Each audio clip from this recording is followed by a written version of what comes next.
Okay, let's go. Siman Reish Ayin Aleph Seif Tes.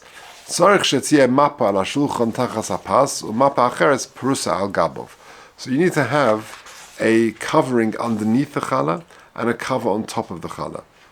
Says the Mishnah Berurah, Mem Aleph al gabov betur b'shem haYerushalmi. The Tur quotes the Yerushalmi shelo yira hapas boshtoi. Why is it that you've got to have a challah dekel, you've got to have something covering the challah, that the bread shouldn't be embarrassed? What does that mean? She'ein mekadshin alov el al hayayin.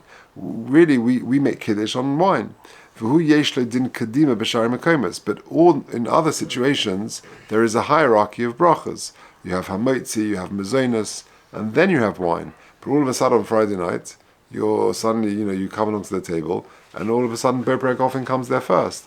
The challah could be embarrassed. He's sort of been demoted. So therefore, to save the embarrassment of the challah, shelo yira hapas boshtoi, you cover over the challah. That's the reason that the Torah brings b'shem the Yerushalmi.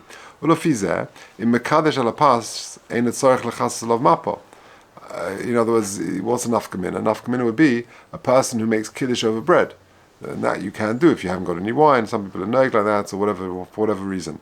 So in that situation, if you are in fact making kiddush over bread, so if the reason is shelo yira pas boshtoi, then there's no reason to cover the challah.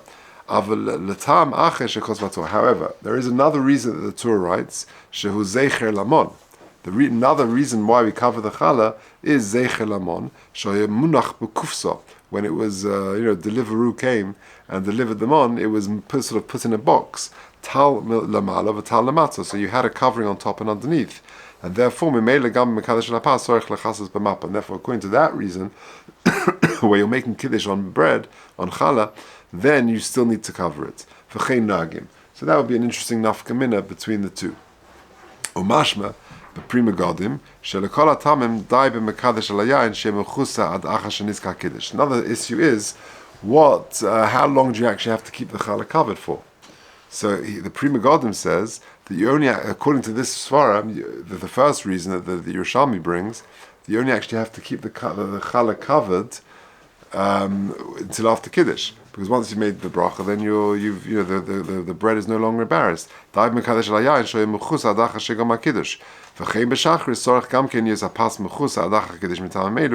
these reasons, fine. However, the Chai Odom writes that the tam zeichel amon. For the second reason that we said, it's better to actually keep the challahs covered until after you've made hamotzi. Kosav bel Rabbi, but der Chaim, kashemekadesh al hapas, when a person does make kiddush on the challah, yaniach yodo al hamapa v'alechem mishnah b'shas kiddush. Just like when you make kiddush on wine, you're holding the becher, you're holding the case of the wine. Well, so too when you make kiddush on pas, you should rest your hand on the bread. When it comes to the actual bracha, lechem mishnah, you sort of expose the lechem mishnah, and then you put your hands on the actual challah like we do, and you raise the challah, and then you make the bracha on hamotzi. And when you say the shei bracha to Hashem, you sort of raise the two challahs. And then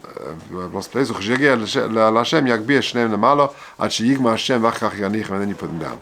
Then you finish the bracha, you cover them, and then you again put your hand on the challahs just until you finish the kiddush. So that is the procedure if you're making kiddush on the pas itself. It's just like when you're making it over wine, you hold the glass of wine, you hold the becher. Well, so too with when you make it on the mitzi, you put your hand, you rest your hands on the actual challah. Then when it comes to the bracha, you do what we normally do. You actually put your hand, you touch the challahs, you make the bracha, you raise it when you say the Shem Hashem, and then you put it down again. And then in the situation when you're making bracha on the bread, you continue to cover it again, and then you continue to rest your hands on it, finish off kiddush, and then you're good to go. Now there's an interesting footnote in 48. I don't know if anyone does this, but when you make Kiddush Shabbos morning and you're not having a Suda, and you have mezonos, do you have to cover the mezonos? Right? Well, L'chaira, according to this svara, we saw two svaras why you got to cover the challah. Number one is Shalir Pas Boshta, and number two is Zeichel Amon. So how does Kiddush fit in? So if you look at 48, where is it? Yeah, no, it's halfway through. It's 48, but it's the paragraph on the left-hand column beginning of the words of a Kiddush. Now he's talking about Kiddush Eisim al Minim Zoinus. You're making Kiddush and you're not going to have lunch yet. You're going to eat some cake or crackers or roglech, whatever. Ve'ein hakal Tami Yana Kiddush. Now imagine like a communal Kiddush where the Rav's making Kiddush and it's not a Suda, it's just a regular Kiddush. There's cake and things like that. And people are not going to all drink the wine. So the Rav is making Kiddush on a glass of grape juice or wine and you're just standing there. You're not going to have a glass of wine. Das Hagon Shlomo Zalman Auerbach in Shmir Shabbos Shilakol Hatamim, for both reasons, Ein Srichin Lechas Sapas. You don't need to cover the bread.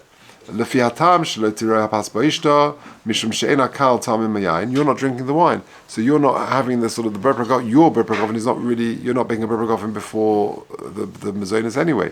Number one, because you're not having any wine. Well, Lefi Hatam She'akisu Zeichel Amon, and for the second reason, Mishum She'en Srichin Lechas Zelapas Hama'ilim Lechem Mishnah. What? That's only for the pas which is used as lechem mishnah, but not for a little bit of cake at kiddush achlei mezonos. Now, so that's all. But the issue is with the bracha. Right. So therefore, so it's mashma from there that for the reasons is because you happen with the kiddush, you happen not to be drinking wine. But if you're sitting at home and you've got some cake out on the table, then it's mashma then you should for one of the reasons for lo yira pas boshte. Not because of Zeichel Amon, because that's only for... It's not pas. Yeah, it's not pas. So for the second reason, i.e. of Zeichel Amon, that's to do with Lechem Mishnah. But if it's the first reason, that it's Shleir Pas Boshtei, so then l'chorah that would apply. But that only applies if you're making a ber pragofen and you're having wine. It's mezonos, it's not Yeah, pas. but mezonos still comes before the ber pragofen. It's Hamoitzi, mezonos, ber pragofen. Right? So that's how I'm noig. And I'll tell you one thing, it's a kasha, it's a silly kasha. I've always wondered, why don't you see, when you go to Meshra, when you go to all the Judaica stores, you see lots of challah decals. Why don't you see a Kiddush decal? Why don't you see, bread and mezonos? Do you see it? I think I even have one. Oh. Okay, let's just go. We got time for a bit more. Just Yud. Now this is very interesting. And this is whether you sit or stand for Kiddush. How many stand Kiddush Friday night? Yossi, what'd you do? The whole thing? Yeah. And anyone sit? Anyone stand and sit? Okay, so here, interesting. Says the Mechaber. Yud. Mekadesh al kais mole yain. You make a kais on kais mole yain. I mentioned before that the Dayan once told me once. I'm not going to repeat the whole Maisa, but you don't have, doesn't have to be mamish overflowing. The Friday night and Shabbos morning Kiddush, like you have a cup of tea. He told me. That's he heard from Rosh Shlomo Zalman. I guess he knew his English, so he said cup of tea. So, but Havdalah it needs to be to the top. So when you pick it up, it spills a little bit. It doesn't need to be moment for Havdalah. It doesn't need to be pouring all over the place. Just to the top. That when you take it, it spills a little bit. But for Friday night Kiddush, I was wanting it just to be like a cup of tea. So that's what it means by kos yain mole. Shelo yeh pogum, and then he says shelo yeh pogum, which Mishmor will explain. V'ton al kol mashaton koshel berachas hamazon, and whatever you need for berachas hamazon, all the halacha requirements of a kos of berachas hamazon, you need for Kiddush as well. V'omer vaychulu mu'umad. Now, then you say vaychulu standing up. V'ach kach ber pragofen, v'ach kach Kiddush. That's the mechaber, standing up. V'yochel lamed b'shas haKiddush, and you should. And says the Ramah, adds the Ramah, that you should stand for Kiddush.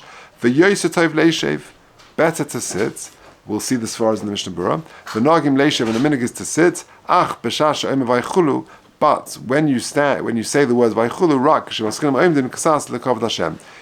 Sorry, af b'shas she'omer. In other words, says the Ramah, yoyse tov leishev. Even when you say the words vaychulu, because even though it could be eidos, which you normally stand, even then you sit. However, rak k'shemaschilin oimdim ksas lekavod Hashem, ki maschilin yom hashishi vaychul hashamayim, because you begin by saying those four words, and the Rosh Tevas of those four words, yom hashishi vaychul hashamayim, is yud kei vav kei v'nirmez Hashem b'Rosh Tevas. That you should stand for. So says the Ramah, stand for vayev vayvoker, and then sit from vaychulu already.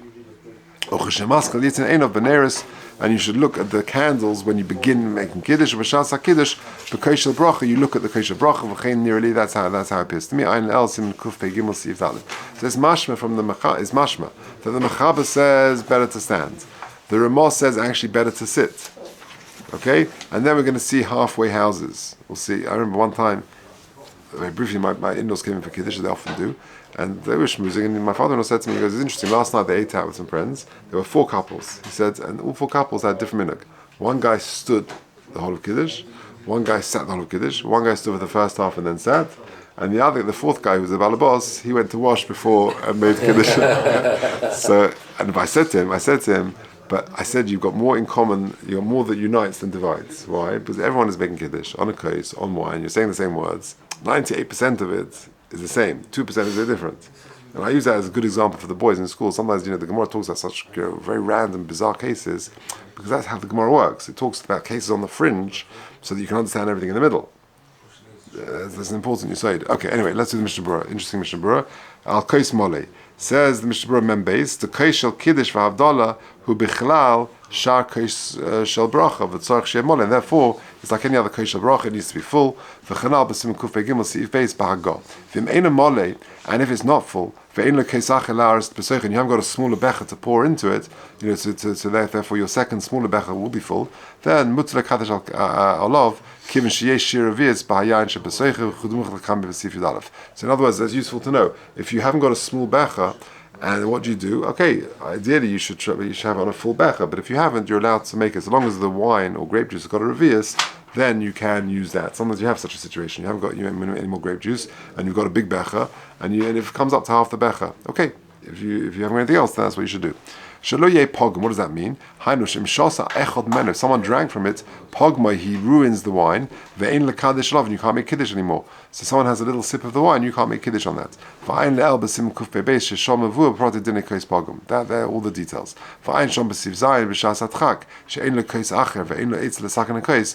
You haven't got no other kois, and you can't be masakin it. There are details how you can do that. Mevarchin al kois pogum. But you can make a bracha on a kois pogum. V'ayin beish lavram b'siv cotton lamed b'kiddush alayla efshe shetov yoseh shekadish lapasta. To avoid making kiddush on a kois pogum, better to make kiddush on Friday night on Pas. Now, kol mashe ton hainu sheyah kois sholem, the kois should be sholem. V'yeh mudach heitev mebifnim machutz. You do something called hadocha. Yeah, shtifa. If you look at 52, by the way, many people don't do it. But here's perhaps a limud chus.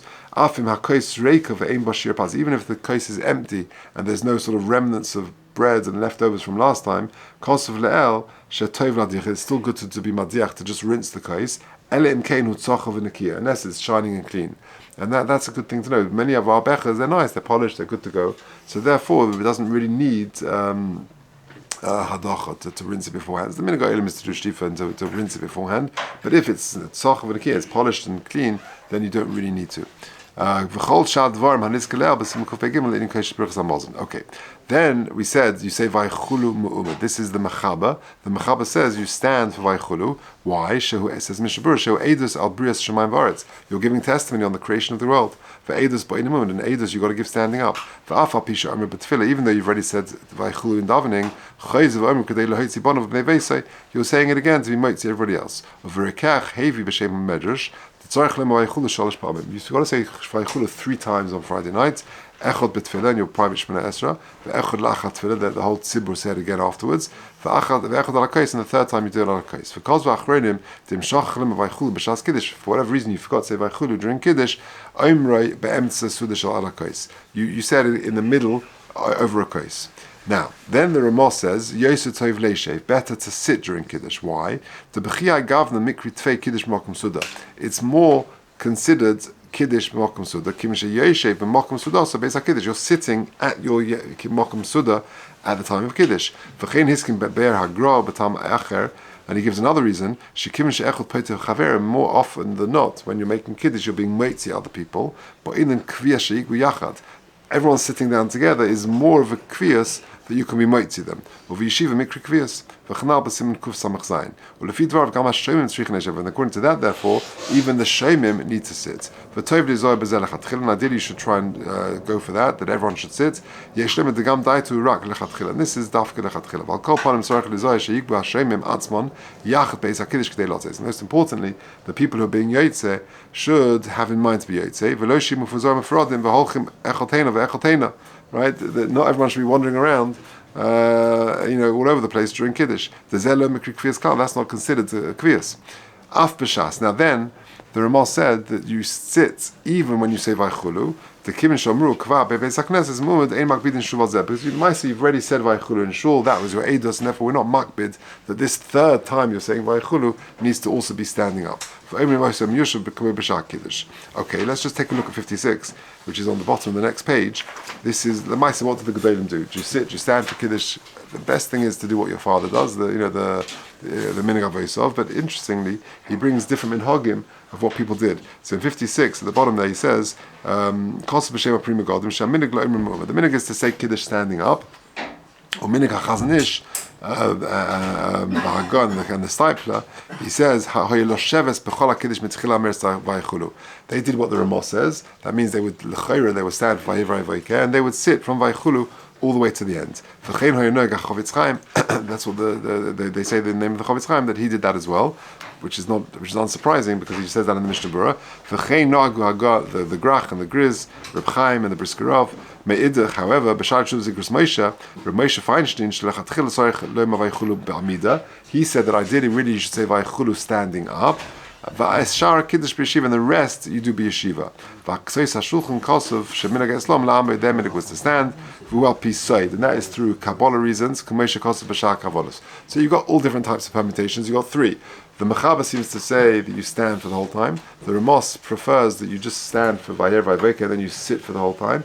And there are those who stand Vayichulu and then sit halfway. So you've got three very legitimate practices. Plus you've got a minute to wash beforehand. So you've got four possibilities. I think we're going to learn about Shabbos morning. That's to come. Yeah, I think different. Yeah, we'll come to that. Miss Hashem, not now. Let me just finish off the Mishnah Berurah. Memches Yitzin Einov Bener. For who segulas, looking at the candles just before you make Kiddush, is a kula for refuas einayim, shekohu alidei psiagasa, which can be diminished by making sort of large steps, which is considered a gaiva. Miu ein medaktim bezek kolkach. And that's what one should try. You shouldn't be talking about, but you should try if you can to look at the candles, the neiros, just before you make Kiddush. And then finishes v'ayin elbsim kufei gimel hainu desham avua shezeh sheitn einov b'koshel brachav shlo yasiach daitei. That during the Kiddush you should try and look at the case as much as you can, not to mesiach das, not to sort of lose focus. And others say that you're looking at a bench is actually more of a hidur as well. That you look at the case and then you look at the bench, and that's also considered a hidur of saying Kiddush. Okay. The same thing.